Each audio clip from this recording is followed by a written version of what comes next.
International standard university sports ক্লাবের আয়োজনে ISU football fest season 1 champion হয়েছেন binary Blasters.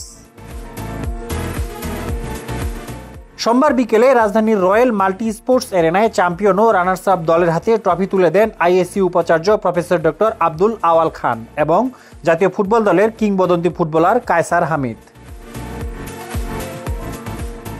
ISU textile engineering বিভাগের দল টেক্সটাইল ওয়ারিয়র্সকে শ্বাসরুদ্ধকর ফাইনাল ম্যাচে 2-1 গোলের ব্যবধানে পরাজিত করে চ্যাম্পিয়ন হয় কম্পিউটার সায়েন্স অ্যান্ড ইঞ্জিনিয়ারিং বিভাগের দল বাইনারি ব্লাস্টার্স।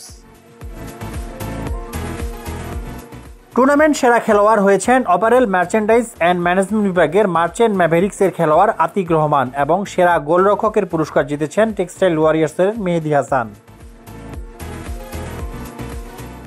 চ্যাম্পিয়ন দলের অধিনায়ক সামিমুল হাসান ফারদিন এবং রানার্স আপ দলের অধিনায়ক মুজাহিদ হুসাইন মজুমদার জানান, খেলা খুবই ভালো হয়েছে, প্রতিদ্বন্দ্বিতামূলক খেলা হয়েছে। শিক্ষার্থীরা পড়ালেখার পাশাপাশি খেলাধুলার প্রতি একটু ইন্সপিরেশন হচ্ছে, এতে আমাদের সিনিয়র জুনিয়রদের মাঝখানে একটা বন্ডিং ক্রিয়েট হচ্ছে। এই অনুভূতি আসলে বইলা বোঝানোর মতো না, কারণ প্রত্যেকটা টিম মেম্বার, প্রত্যেকটা টিমমেট তাদের জায়গা থেকে বেস্ট দিয়েছে, আর আজকে আমরা সেটার ফল পেয়েছি। সামনে আমরা আরো এগিয়ে যাব ইনশাআল্লাহ। লেখাপড়া এবং খেলাধুলা এই দুই মিলেই তোমাদের হবে ভবিষ্যৎ, উজ্জ্বল ভবিষ্যৎ হবে তোমাদের।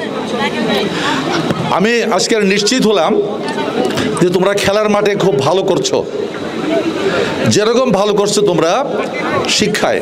আজকের এই খেলা দেখে মনে হলো, কায়সার হামিদও বললেন যে আপনাদের এই টিম থেকে বেশ কিছু প্লেয়ার তারা জাতীয় পর্যায়ে আন্তঃবিশ্ববিদ্যালয় পর্যায়ে খেলতে পারবে। 2000 সালের পরের থেকেই হঠাৎ করে ক্রিকেট যখন উঠে আসলো তখন ফুটবলের একটু ভাটা পড়ে যায়।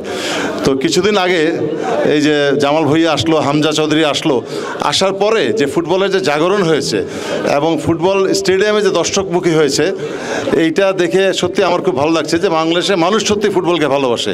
তো এইটাকে উন্নতি করা সম্ভব। দুই দলেই বেশ কিছু সম্ভাবনায় খেলোয়াড় আমি দেখেছি। তারা যদি খেলা কন্টিনিউ করে তাহলে আমার মনে হয় তারা ভালো খেলতে পারবে ভবিষ্যতে এবং দেশ ও জাতির মুখ উজ্জ্বল করতে পারবে বলে আশা রাখি।